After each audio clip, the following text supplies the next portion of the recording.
Well, welcome to Overtime, where we take Sunday's message further in hopes that it becomes helpful, applicable, and encouraging for you in your life and your faith. My name is Jeremy. I'm the content director here at North Point, and I'm sitting here with Buck, our lead pastor. Buck, how you doing? Not too bad. Feeling pretty fresh. Nice. Before we jump in, I'm excited for what we get to talk about today. I just want to say to everybody listening, make sure you subscribe because we think this podcast can be helpful for you, and it's going to make it possible for you to get it on a more regular basis, and share it if there's just something specific that sticks out to you. Be sure to share it as well. But Buck, you wrapped up part 2 of Nothing Else this past week, and we were talking more about Jesus, more about grace. And you also mentioned that you are not a hugger. Correct. Now, I can relate with you on that, partially because I'm 5'5", so anytime I hug somebody who's over 5'5", I kind of get like a shoulder to the eye socket thing that happens. Yes. And so I can relate with you on that. What I'm curious if there's a like specific hugging position that is most awkward. And you were telling me before we started that you haven't really hugged anybody because COVID. It's not a lot of hugs lately. Yeah, pretty dang frowned upon right now. Yeah. But is there like a specific hugging experience or position that's been like one of the most awkward? Well, so I'll say 2 things. One is just to clarify, in terms, the reason why I'm not a hugger is because I get so awkward with hugs. And so I'm open, as I said on Sunday, I'm not an anti-hugger, but you just have to know you're coming in with high risk. I mean, it's a high risk maneuver here. Yeah. And perhaps, one of the most awkward moments is there was one time, because my role as a pastor, I was with a woman who was grieving, and it was just a horrific thing. And so I went just to go in and again, give her a hug. And I don't know what happened, but I wanted to squeeze her because I just, oh no. I just wanted to just as much as I could just love her in that moment. And I pulled her really tight into my armpit that was quite sweaty. Was it like nose into the armpit? Yes. Oh no. She pulled back, and it was just one of those moments I was like, what happened? And again, it increased my insecurities and with hugging, and I'm like, why do I do that? And anyways. Have you and her spoken about this incident, or was it just kind of like, let's leave that unsaid? It's an unsaid, unspoken, silent moment. Where you both knew it happened. Oh, yeah. And it's when she just pulled back real fast. Yeah, oh my gosh. Yeah, so anyways, there's lots of those moments where I'm like, I don't think I'm a hugger. Yeah. I just wasn't designed to hug. I mean, maybe one day, but I keep giving it a shot and it just gets awkward. Yep. Well, you're a great speaker, pastor, so hold on to those things. Well, dear. This past week, you ended with a question, or you had a question towards the end of your message, speaking of embracing. And the question said this, it just said, why is grace so hard to embrace? And I think that's a big question, but, why do you think that is? Why, as you unpack it a little bit further, why do you think grace is so hard to embrace when it comes to our life and our relationship with God? Yeah, I think it's a great question, and the difficulty, on a podcast like this, where we're going to talk for a few minutes, is this has been debated. Grace is such a huge topic for centuries by theologians. So I just know I can't do it full justice and answer this question because there's so many nuances, there's so many whatabouts. But a couple things that hit my mind are, one, I think oftentimes when we think when we're not in a posture to go, I am undeserving. In other words, if we can't get there, then we can't receive grace. It's almost impossible to receive grace. And what I mean by that is, this works for the religious and the non-religious. If you're religious and you're doing all these wonderful things, and they are wonderful, reading your Bible, giving, serving, going on mission trips, medical mission trips, whatever it may be, filtering your language, going, hey, let no unwholesome talk come out of your mouth, but only what's profitable to build people up according to their needs. And, you're doing all those wonderful things. That's great. But oftentimes we can fall in the trap of going, look at me. And this is kind of what the story that I covered on Sunday, it's like, because I'm doing all these good things, God, you must be proud of me. Because I'm doing all these things, I kind of deserve forgiveness. I kind of deserve the favor of God. And it puts you in a posture to sometimes miss the whole point of grace, or to not be able to receive it because you don't feel undeserving. You actually feel deserving. And it's like, look at me. And this is what the Pharisees, the religious leaders, this is kind of a religious trap to go like, God, you owe me. You owe me. And so we can miss it on our righteousness if we don't keep a posture of humility. And I think we can also miss it in our prosperity. I think on the flip side, you can be religious or not religious. And, gosh, things are just clicking in your life.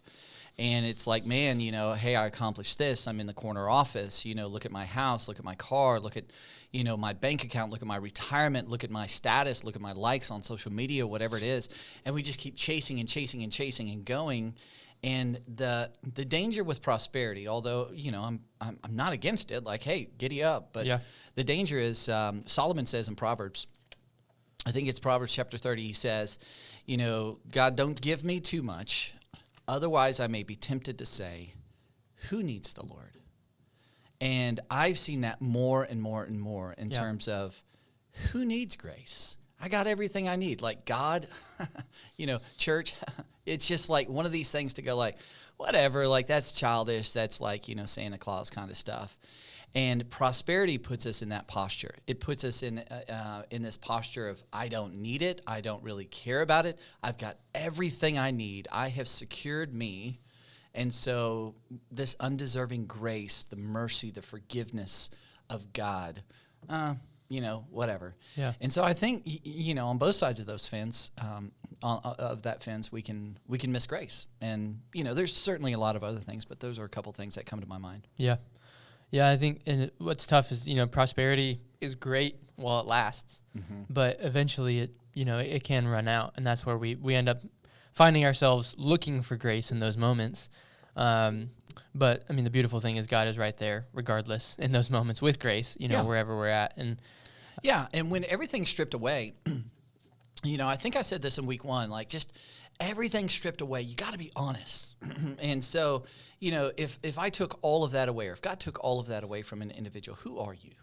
Like, really, who are you? What have you done? And I think in our rawest forms, when we are totally, whatever happened in life to humble us, I think we get to a point to go, oh my gosh, I am in desperate need of the grace, the unearned, unmerited favor, forgiveness, mercy of God. And I think when we get there, man, it's a beautiful thing that we're not met with fairness, because we don't want God to be fair.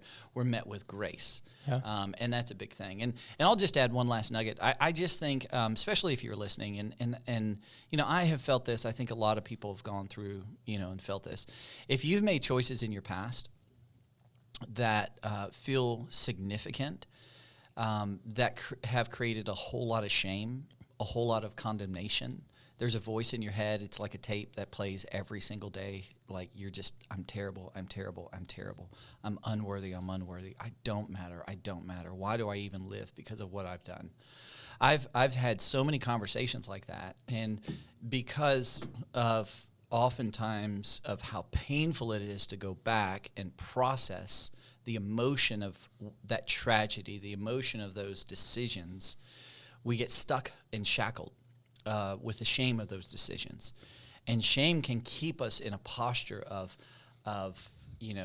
hey, I'm not going to receive anything from God because I'm overly undeserving almost. Yeah. And so, there's no way we can receive grace, or it's really hard to receive if we go to the extreme of that and think of ourselves as, I'm unfixable, I'm unredeemable, I don't matter because of what I've done. And I think that posture as well can prevent us from really receiving grace. Sure. One of the things you mentioned was the kind of doing good things and being unable to receive grace as a result of the good things we're trying to do. We feel like God owes us. Mm-hmm. And this is, you shared the story of the prodigal son on Sunday, and this is really the posture of the elder brother, 100%, right? And he's upset with the party that's going on for his younger brother because he feels like he has done good for his father time and time again. He feels like his father owes him. Yep. And, one of my favorite quotes is from Brennan Manning, and he just says there's a little bit of a Pharisee in all of us. That the elder brother represents the group of Pharisees that were listening to Jesus share this story, this parable. And, I think one of the things I've noticed, I've felt in myself, I've heard a lot of people talk about, is you become a Christian and you're really excited. And then you kind of have this younger brother excitement. There's that party feeling. Oh my goodness, I love God so much. Church is great. And then over time, you get to this place where all of a sudden you're checking these boxes and you're coming to church, but just you're doing it more as a chore versus doing it out of a relationship with God. How does one kind of drift in that direction? How does one become more of an elder brother over time? Like, what are the things that causes that in our relationship with God? Yeah, I think there's a lot of avenues we could travel. I think, one of the things in my mind that, kind of as you mentioned, I think there's kind of a honeymoon phase with Christianity and with Jesus. I've seen it time and time again, especially here at North Point, because so many people have come into North Point who previously weren't engaged in church or who didn't have a relationship with Jesus, and they discovered something new. They discovered new information. They just, got clarity with the confusion they had about Jesus, and they put their faith and trust, and it's awesome. It is so awesome. But then there's kind of like this honeymoon phase of Christianity. And it's very much, I don't know if I could equate it to like, in a relationship, when you first met her, or like when I first met Jill, or you first met him, it's like, wow, there's awe, there's this, like, she is so amazing, he's so amazing. And so because of we don't use this word, but it's by definition, it's like we're in all of them. Like we stop at HEB and get flowers, or we get a box of chocolates, or we get chocolate covered strawberries from Lamb's because those are delicious, especially the dark chocolate covered ones. Have you ever had those? Yes. Yeah, I just get excited right now thinking about it. But you can do that naturally. It's not an effort. It's not laborsome, and it's not you owe me. It's not I got you flowers. Now you better give me flowers. I got you chocolate. You just you delight in them. You rejoice in them. You're excited about them because of who they are. Like, you look at them and you get flutters on the inside. And I think that may happen 3 months, 6 months, 12 months, 18 months. And then before long, you're like sitting on the couch and you're like, get me a beer. And it's like, I deserve it, And she's, going, man, when's the last time you got me flowers? Just because you wanted to, just because of who I am. When's the last time, not because you had to, not because it's laborsome, not it's like, oh gosh, got to go to the store for my lady, and I think maybe that picture, as people are listening, can like transfer to Christianity. And I think sometimes, in Christianity, we get to the place to go, wow, Jesus, like, I'm so undeserving, and this is what you've done for me. It's not about fairness, it's about grace. And you've given me mercy and forgiveness. You've given me a new identity. I mean, grace goes far beyond mercy. And I've shared this before, the example of it. Like, I said, imagine if you stole my bike. And, expensive bike, and, what would I do? Well, mercy says, hey, you're not going to jail. That's wonderful, but we're not friends. Then forgiveness says, hey, mercy, you're not going to jail, and we're okay relationally. I'm going to cancel the relational debt. Grace says, hey, you're not going to jail, we're okay relationally, and take my bike. And let me go ahead and buy you some bike shoes and a bike helmet and a bike outfit. And let me give you some really cool biking lessons from, some famous biker. And you're like, I stole the bike and you're giving me all of that. That is over the top, ridiculous, extravagant, unrestrained generosity from you to me. Yeah, that's grace. So I think at first it's like, wow. But then it's like, over time. Yeah. And I think maybe we get, maybe life gets busy. I think perhaps the crowds were around, maybe the religious crowds were around. They're, maybe past the honeymoon phase. And so they're like, oh, don't want to go to church today. Oh, don't want to serve today. Oh, here's all the things I could do with my money and, instead of give. And imagine, Or I have to read my Bible. I don't get to. Like, I have to read it. I have to spend time with God. And it's like, oh, here's all these. And I'm not saying don't be human, don't feel those things. Hey, that's real. But I think those things begin to settle in. And I'll just say, I think one of the biggest catalysts, and I've shared this with you, Jeremy, I think we lose so much of the flavor of grace when we don't share the gospel. I think we move into the elder brother really quickly when we stop inviting people to church, when we stop having conversations about Jesus, when we let our fears take over and not the very Spirit of God that resides in us, prompt us and take over.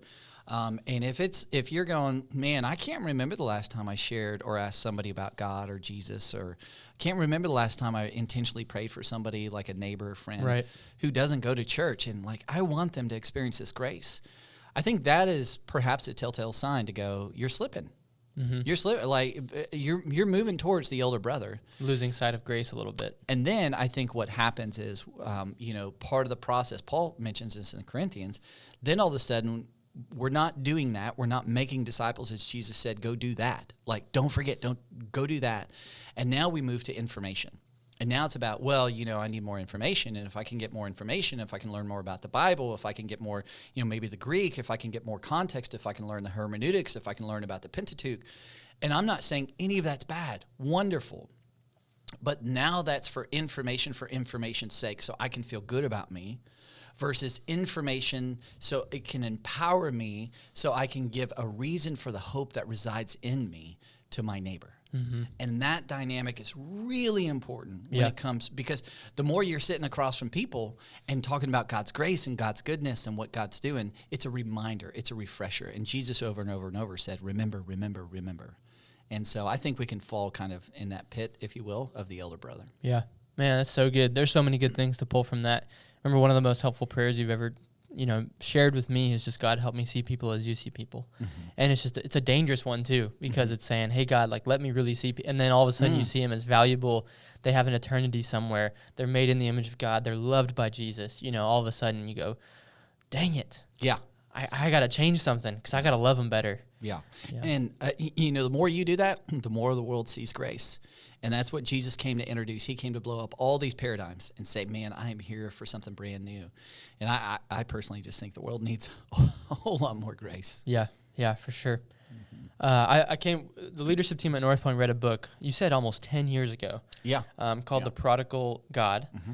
And it's really just a look at the story of the prodigal son in a kind of new, fresh way. And it's looking a lot at the elder brother of the story. Mm-hmm. And it gave, some practical insight into how we can recognize when we are perhaps slipping into that elder brother place in our faith. Mm-hmm. And it just gave a list. And I just want to read this list because I thought it was so good. Sure. And I'll just read it, and then I'll have a follow-up question afterwards. But here's what's on the list. And if you're listening, if you're driving, if you're running, if you're walking, whatever you're doing, I would just say, listen to this and kind of try to let each of these sink in as I go through it, and ask yourself, like, is that me? Mm-hmm. Is that something I'm experiencing in my life and my faith? So the first one is life doesn't go your way, and it leaves you angry and bitter. Moral observance is just results-oriented.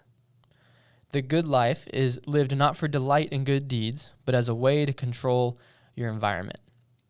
You achieve your significance from others failing.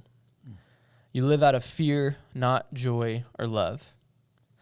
Criticism devastates you. Your sense of God's love is abstract, so you need people's approval to feel good. You look down on others. There's little intimacy and joy in your prayer life, and you have a deep insecurity that eats at you constantly. Mm-hmm. For somebody who would say yes to a lot of the things on their list, they're feeling those things and they resonate with that. How would you encourage them to reclaim the awe of the grace of God in their lives? Mm-hmm. Yeah, I mean, there's a lot of different ways. I think one of the things I would say is, part of it is, when I sit with a couple and I see that it, the way they would express it is, I've fallen out of love. And I'm on the other side of them. One of the exercises we'll do is just to go back and, talk about that moment you met her. Talk about that moment you met him. Talk about that, what did you feel? What was it about her? What did you see in her? And then talk about that vacation and talk about the things, the qualities. And I think sometimes, as I mentioned earlier, Jesus over and over and over, and especially with communion, said, remember, all throughout the Old Testament. They would set monuments up, they're crossing the Jordan, God's faithfulness. and they put the rocks on the other side of the Jordan to go, this is for your kids, so they remember how faithful God is and how good God is. And I think we need to remember. I think there are times in our life that we get distracted, busy, kids, life, and I don't necessarily would say it's your fault or that you intentionally did that. But I think if you're feeling those things on the list, perhaps you've gotten out of a rhythm of remembering. And that can go through, sometimes it's making church. Maybe if it's like, man, I haven't tuned into church in a long time, or I haven't, been part of church in a while. It can be education. There's a great book that we're basing a lot of this series off by Judah Smith called Jesus Is. Man, it's a great book. I highly would recommend it. And so many things we're saying in the series come directly from that book. And it just begins to give us insight into Jesus. So education, remember who Jesus is. I think going through the Gospels again. I think reading the letter of John, reading the letter of Luke. I mean, Luke gives so much detail. Mark is much shorter, so if you're more concise and you're like, I just want something to the point, read Mark and read about the life of Jesus. I think just asking God, help me see you as I should. God, open my eyes to who you really are. Help me reignite that awe. I mean, my counselor would tell me all the time that, I would share all my plans, and after at the end of my plans, my counselor would go, well, where's God in that? Like, not one time did you tell me, I invited God in. I asked God to help me, I think if you feel like, man, I resonate with some of those things on that list, or religious activity in terms of like going to church and spiritual disciplines or whatever the word that makes sense in your mind, if it's exhausting, I think it's ask God why. I think another really important thing is, I would say this, is that it's the people you surround yourself with. He who walks with the wise will grow wise, but a companion of fools suffers harm. The point of that is, like, we become very much like the people around us. And I'm not saying, oh, they're bad and you're good. That's not, the point is you become very much like the people you surround yourself with. And if the people you're surrounding yourself with aren't interested in God, they're just like, whatever. I think sometimes it can pull us in that direction. And I would encourage people to have people in their life, for us to have people in our lives that are willing to tell us what it's like on the other side of us. I think it's Proverbs 20 or Proverbs 27 says, wounds from a friend can be trusted, but an enemy multiplies kisses. An enemy is going to say, it's no big deal. Oh, whatever. Oh, don't worry about it. Oh, and they blatantly see things in your life. And I think sometimes, a friend's going to go, hey, what's going on with the whole God thing? Or a friend's going to go, why is it that you do the good that you do? Have you thought about that lately? Because if we don't know why we're trying to do the good things, maybe we're trying to do those out of the elder brother. And so that, hey, the more I do, then I don't have to fully surrender to God, because now I have some skin in the game. Look at me, God. Look at everything I've done. And so you kind of owe me. You owe me, God. That's a really bad posture to be with God. And a friend to be able to be on the other side of you and just say, hey, can we talk about that? Can we talk about why the loss of reverence and awe of God? Hey, what's going on? Man, I'm really curious. I just want to be here with you. And so sometimes I would encourage, just a friendship, or maybe a change of friendships, or surrounding our environments can really kind of reignite and be a catalyst to feel the joy and feel the rush and feel the adventure and feel the excitement and feel like, the genuine happiness that comes with being, just lavished in God's grace. Yeah, for sure. I think one of the good spots, if somebody's listening and they're going, man, I desire those friendships, I just don't know where to get them. I think, just getting in a group here at North Point, it would be huge. I think specifically our next level groups could be a great opportunity to really connect with people on a spiritual level like you haven't before. If somebody's listening and you want those types of friendships, groups are a great way to jump in and be a part of that. 100%. But because you were talking, I was also just thinking about, one other thing that was not on that list is just somebody who can't seem to get it in themselves to forgive another person for being hurt or wronged in some way. I just think a lack of forgiveness, and granted, there's tons of situations, and there's a time for processing and a time for, working through that stuff. You never want to forgive too fast and not process everything. But when you're holding on to unforgiveness, the emotions it creates in us are aspects of an elder brother. It's anger, it's bitterness, it's resentment, it's all of those pieces. And sometimes I think to get back to that younger brother, where we're being embraced by the grace of God again in our life, we have to go back and remember what we were forgiven for when we first placed our faith in Christ. Mm-hmm. You know, I've gone through some exercises where I've gone through and just written out, God, here's what you have forgiven me for, and I've forgotten that you've forgiven me for those things. Mm-hmm. And that's just brought me back to that place. God, oh my gosh, thank you so much for your love, your grace, your forgiveness. And it empowers us to forgive other people too. Mm-hmm. And so that's just one other thing that hit my mind as you were talking. To wrap up, I've got one more question, and it's really from a quote, again, back in Prodigal God. Mm-hmm. And the quote says this. It says, there are many people today who have abandoned any kind of religious faith because they see clearly that the major religions are simply full of elder brothers. So there's a lot of people who would say, there's no way I'll ever be a Christian. There's no way I'll ever come to church because of this experience I had on the other side of a Christian, or this bad church experience I had. And the problem with that is they're looking at a foggy lens at the person of Jesus Christ. They're looking through a lens that does not accurately depict who Jesus is, because they're looking through the lens of an elder brother who's created some bad experience for them, and they can't really get closer to Christ because of that. For the sake of all younger brothers in our world, why do us church people need to get this right? Like, why is this so important for us to get this right for the sake of people who don't know Jesus? Well, you know, as you were asking that, my mind immediately went to kind of a layered answer. And so starting with a follower of Jesus, if you are a follower of Jesus, Jesus could not have been more clear. Love as I have loved you. That is the standard. And so by this, then he goes on to say, the whole world will know that you are my disciples. Well, Jesus' love radically changed a Roman Empire that was as evil as you can imagine. You know, Nero's in power, butchering Christians, and, you know, fast forward a couple hundred years, and now there's a cross everywhere in the city of Rome. Mm-hmm. You're like, how? How? It was the radical love and grace demonstrated by the followers of Jesus Christ. And so, as I alluded to earlier, there's so many things that are really important for us to get this right. And so, if you're not sharing the gospel, you know, just, it's not like this, you know, this list you must do. But let that sink in and ask why. You know, why is that not happening? And even if there's no opportunity that you can see in front of you, God can see an opportunity. So invite God into that and say, God, help my eyes be open to see people the way you see them. And God, help me see the opportunities before me. And all of a sudden you begin to see what you're looking for because you're looking for it. You know, I think it's like being in awe of God. So if it's getting in a small group, being involved in, you know, whatever that is, remembering, as you said, write things down. Here's the faithfulness of God. It's like in a relationship. When I first met her, here's all the things. Write those down. In the same way, you know, if it's been a long time and you're exhausted and you're tired with the spiritual disciplines, write down what happened when you first became a follower of Jesus Christ. Put that somewhere memorable.